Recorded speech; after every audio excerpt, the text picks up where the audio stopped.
And now, the Hall of Fantasy. Welcome to the Hall of Fantasy. Welcome to the series of radio dramas dedicated to the supernatural, the unusual, and the unknown. Come with me, my friends. We shall descend to the world of the unknown and forbidden, down to the depths where the veil of time is lifted, and the supernatural reigns as king. Come with me and listen to the tale of the Shadow People. Elaine, have you seen anything else since you spoke to me last? No, I haven't. Ever since Mother died, nothing's happened. Well, I only hope it came from upstairs. Come on. Oh, you don't I don't know what to think. I only hope it... David, if anything's happened to him... We'll see in a moment. There's no light in this room. You wait here, Elaine. Where's the light? Over to your left.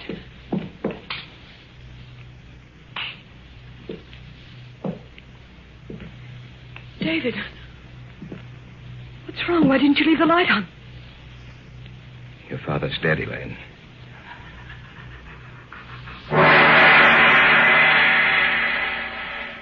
In just a moment, the Hall of Fantasy will present The Shadow People. And now for our story. An original tale of fantasy by Richard Thorne entitled The Shadow People.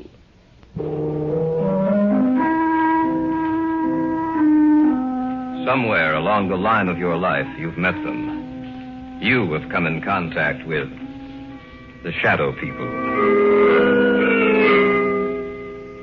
When did we first discuss it? Oh, yes, Brian and Elaine and I. It was in my apartment. There was only one light on in the entire place. What's wrong? Elaine, what's the matter? Oh, it's silly, I know, but I thought I saw something in that doorway over there. Where? Over there, right over there. Where are you going, David? Over to that archway, just to let you know that nothing's here. Huh. You see, Elaine, nothing's wrong, nothing at all. Are you satisfied that there's no one else here but us? Yes, I'm sorry. I just thought that Leave the overhead lights on. I'm sorry. I thought that... Put them back on, David, please. All right, Elaine. Look, what's bothering you, sis? I don't know. It's just that... I don't know. Tell us about it, Elaine. Tell us what's bothering you. You promise that you won't laugh at me? Of course not. Brian? Oh, Elaine, I'm your brother. If something's troubling you, I'd like to know about it. All right, then. The reason I was so upset was the fact that I saw someone or something standing in that archway. But, Elaine, David showed you that there was no one else in here. When the lights were put on, you saw for yourself that we were alone. I'm not talking about something you can see in the light, Brian. I'm not talking about a human being. Then what's it all about, Elaine? In the darkness, I saw something that can't be seen in a lighted area. And I've seen it several times before. You're sure you're not imagining this, Elaine? Oh, I don't have that good an imagination, Brian. How long have you seen this thing, Elaine? Well, it started about 6 weeks ago. You were in Detroit on business, Brian. Mom and Dad were on vacation. I was in the house by myself, in the library. There was only one light on. I sat in the chair beneath it, reading. Several times I thought that something was watching me. I felt there was someone in the room with me, standing right in back of me. Every so often I'd glance back over my shoulder, but there seemed to be nothing there. And then I thought I heard someone whispering. I wasn't sure, but when I heard it again, I got up and I looked all over the house. Oh, I'm not easily frightened, you know that, but out in the hallway, it was almost entirely black. Luckily, I was near a light switch. I looked back over my shoulder, and I saw this huge, hulking shape for the first time. And I heard a voice. Or rather, the whisper of a voice. I couldn't distinguish the words, but that dark shape seemed to be moving towards me. My hand was on the light switch, and I turned it on. And the minute the light flooded the hallway, the shape was gone. There was nothing there. I I was alone again. As long as there's light, I know it can't hurt me. I know it can't reach me. You might have imagined it, you know. Of course, that's possible, but I'm sure I didn't. It was so real. So real, that shape in the darkness. It was the very essence of evil itself.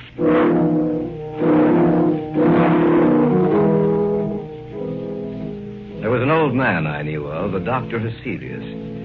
I'd heard that he knew quite a good deal about the supposed supernatural manifestations which had taken place in the world.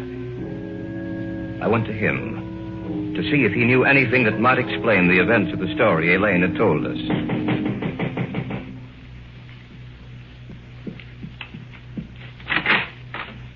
Yes, my good sir. What do you wish? I have an appointment with Dr. Heselius. Oh, yes. He mentioned something about it. You are Mr. Drake? Yes. If you'll come inside. Thank you. Dr. Heselius is in the study. Please come with me. Doctor, a visitor for you. Oh, yes. Bring him in. You may go now. Yes, Doctor. Mr. Drake? Yes. Sit down, please, in that chair over there. Thank you, sir. Now, what is the nature of your visit to me? Well, I understand, Dr. Heselius, that you have a great knowledge of the supernatural manifestations which have occurred on the earth. Great knowledge, Mr. Drake? No, hardly that. I have only scratched the surface in my years of study. Perhaps I can help you. Then again, perhaps I cannot. Well, may I tell you the story? By all means, my good sir. All right. Now, this didn't happen to me, Doctor, but to my fiancée. It seems that about 6 weeks ago, when she was alone. But when the light was on, the dark form disappeared. And that's the story, sir. As much of it as I can remember. I see. It's a strange tale to tell. I'm fully aware of that, Dr. Heselius. You say she seemed to hear whispered voices? Yes, that's what she says. I see. A moment, please. I have a book in my file. Oh, yes. Here it is. This is the one. Yes. Perhaps I may be able to help you after all. Let me see. This is a very ancient book, Mr. Drake. I seem to remember... Yes. Here is an account of the happenings such as you relate. And we shall live on the earth, and they shall not see us. Yes, it has been foretold by the ruler of the darkness. They who live by day, retire to sleep by night, shall never know that we walk with them, that we watch them, that we wait for our chance. Only in the night will they see us, for in the daylight we are not seen. Only in the night, when the darkness grows together and the forms of the shadow people are shaped from the blackness, they will know us. Then they will know that we are their companions, for we are the shadow people. I knew I had read something similar to the story you have told me, Mr. Drake. Dr. Heselius, what can we do? Well, give me a little time. Let me see if I can find any more references to these people of the darkness. One more thing, Mr. Drake. Be sure that your fiancée is never left alone at night. Be sure that there is some living thing, animal or human, which accompanies her every second of the night. For she is in danger, Mr. Drake. A terrible danger.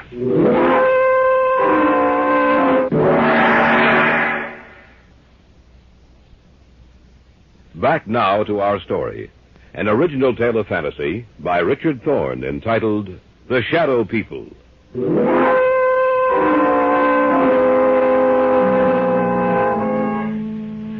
That night, the night of the day I had seen Heselius, Elaine's mother died.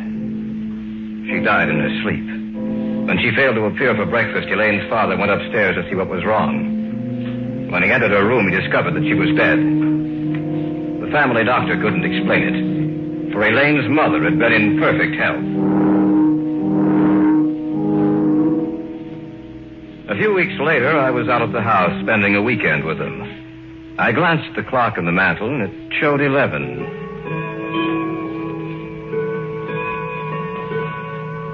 can't understand why Brian hasn't returned from Well, town. he said he had some extra work to catch up on. He told me this morning that he might be late. Well, 11 o'clock. I'm going upstairs. Glad you came out, David. It's good seeing you again. It's a pleasure to be here, sir. Well, don't stay up too late. See you both in the morning. All right. Night, Ted. Good night, Mr. Davis. He isn't the same, David. Ever since Mother died, he hasn't been the same. I didn't realize that until tonight. He's changed. I only hope that he'll start living again. Ever since she died, it seems that a part of him died with her. Elaine, have you seen anything else since you spoke to me last? No, I haven't. Ever since Mother died, nothing's happened. Well, I only hope. Came from upstairs. Come on. You don't think... I don't know what to think. I only hope that... David, if anything's happened to it... We'll see in a moment. There's no light in his room. You wait here, Elaine. Where's the light? Over to your left.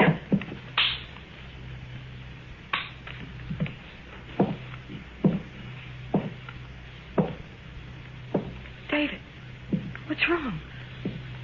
Why didn't you leave the light on? Your father's dead, Elaine.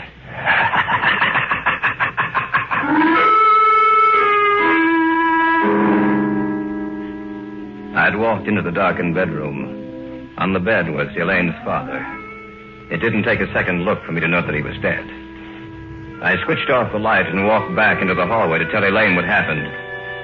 And then from the room there had come an eerie, quiet laughter. In the darkness of that room was some unknown evil power. The voice itself was unearthly. There was no substance to it. It sounded as if it came from the darkness itself. No. No, I don't believe you. It's the truth, Elaine. There's nothing more I can do. We'll have to notify the police. Tell me it's not the truth, David. Tell me it's not true. I'm sorry, Elaine. I wish I could. Your father's dead.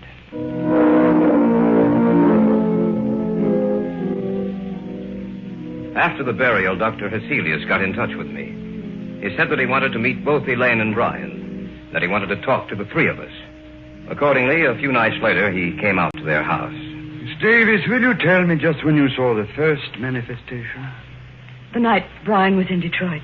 Now, Miss Davis, you have even seen this apparition in the company of other people, is that correct? Yes.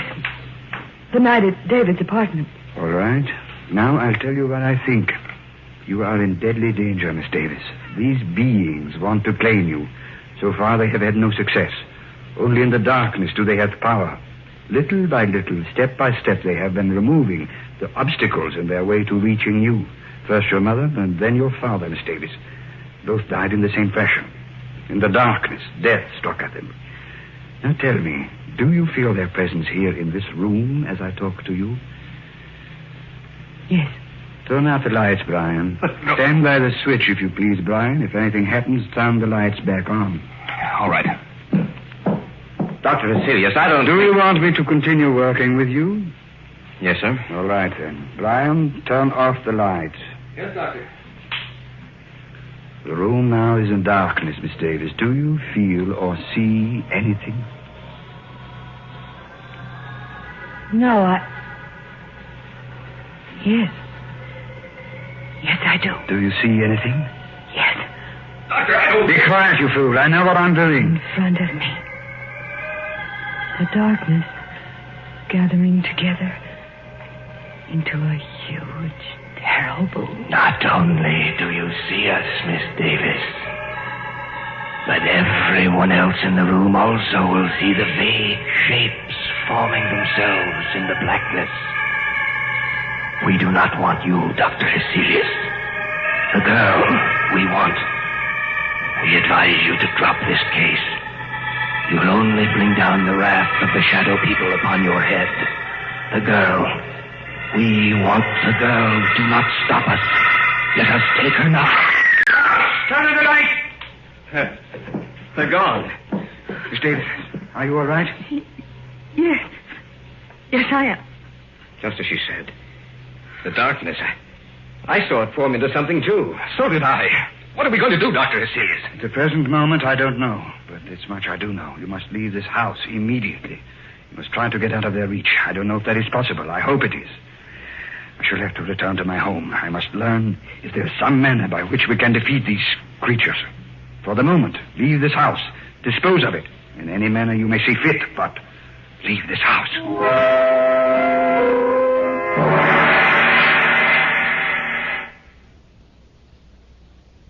Back now to our story. An original tale of fantasy by Richard Thorne entitled The Shadow People.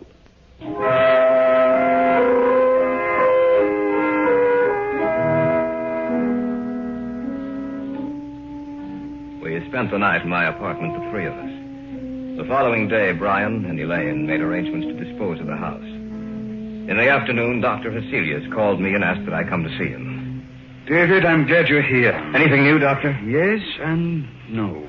You realize, of course, that this spiritual manifestation is not new, that it has gone on for centuries. No, I wasn't aware of that. It's true, David. De Maupassant wrote what was supposedly a fiction story about the manifestation, David. He called it Orla.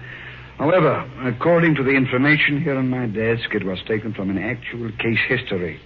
Of course, he embroidered the story, added a few touches to something he didn't realize actually existed. But have you found anything with which we can fight them? Everything depends upon an answer I received from a colleague of mine in Paris, Dr. Henri Renaud.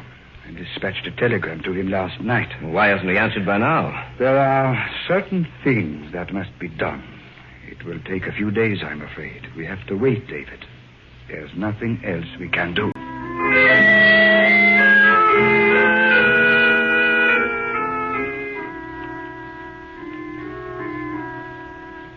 In the next few days, the house was sold, and Brian and Elaine moved into a newer, more modern home a few miles from my apartment. Heselius said it might take a few days for them to build up their power. I spent the nights at the new house. The lights were left on, and I watched for any unusual occurrence. In the daytime, I'd return to my apartment and get some sleep. About 4 days after Elaine and Brian moved into the new house, I was at home when Heselius phoned me.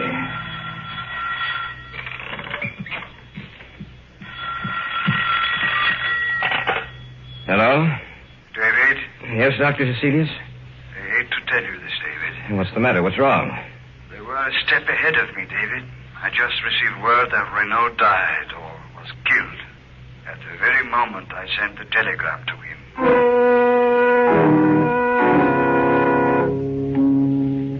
Step by step, they had outwitted us. For they had anticipated every move we'd make. Even Dr. Heselius was at a loss as to what to do. He agreed to meet me at the Davis house. What did you want to see us about, Dr. Hesselius? Did you find out anything more? I'm sorry to say that I haven't. At the moment, I'm at a complete loss. I don't know what to do. But what did you want to see us about this evening? Merely to check, to see if anything else has happened. Miss Davis, have you seen or heard anything? Not in the house, only in my dreams. Your dreams? Yes. When I go to sleep at night, in my dreams, in the darkness, I see them. And it's grown worse, much worse. I was hoping that it would not have progressed so far. There has been no disturbance in this house, but now they disturb your sleep, Miss Davis. Now, you must stay awake for as long as you can. I want the three of you to move into my house. Perhaps that will give you more protection.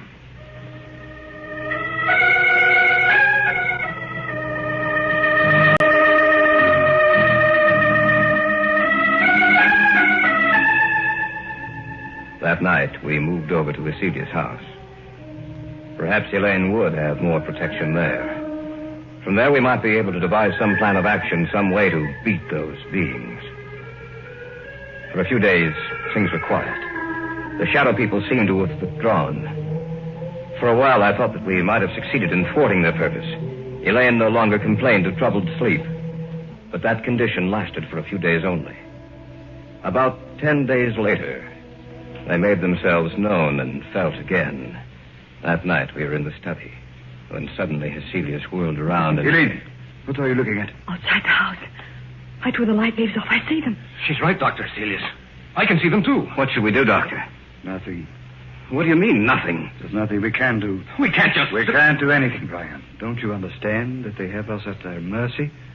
The greatest man in my field was Henri Renaud. If he could do nothing against them, what do you think we can do? He's right, Brian.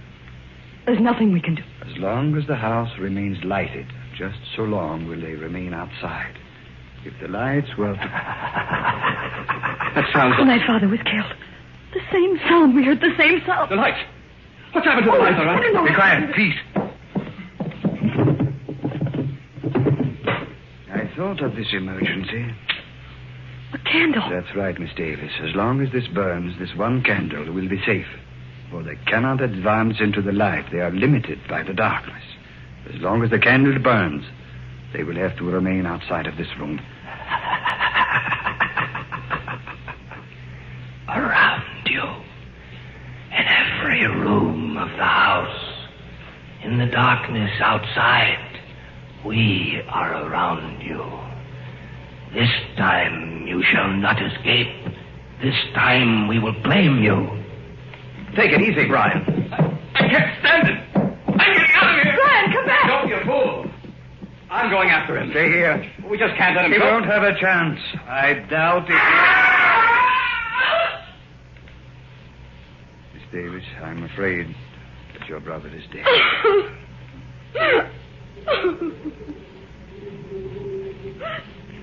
The wind, Doctor.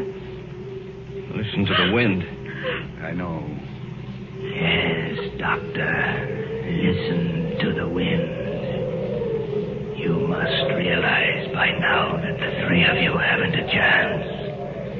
You must know in your minds that we can destroy you at any moment we desire. But, Dr. Heselius, you may still save your own life. Let the others go. Give them to us. No. No, you will have to take all of us. Shall we destroy your light? Shall we move in on you now? As you will. Do as you will. I'm sorry, David. The candle is out. In the darkness. The figures in the darkness.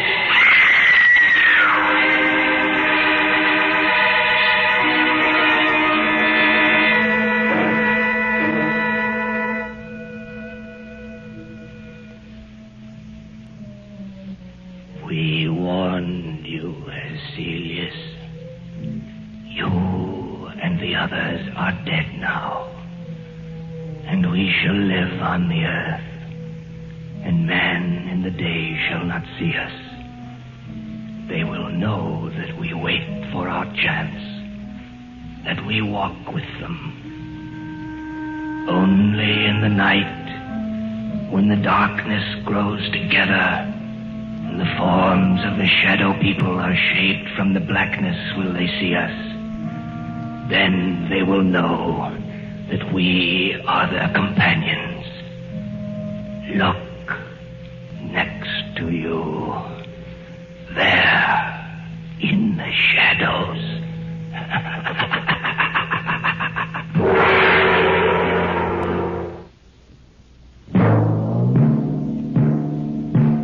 So runs tonight's tale of the unusual, the terrifying, the unknown. Join us again when next we journey down the corridors of the Hall of Fantasy to hear another strange tale of the supernatural. All characters and events portrayed in these programs are fictional, and any similarity to actual events or persons, living or dead, is purely coincidental.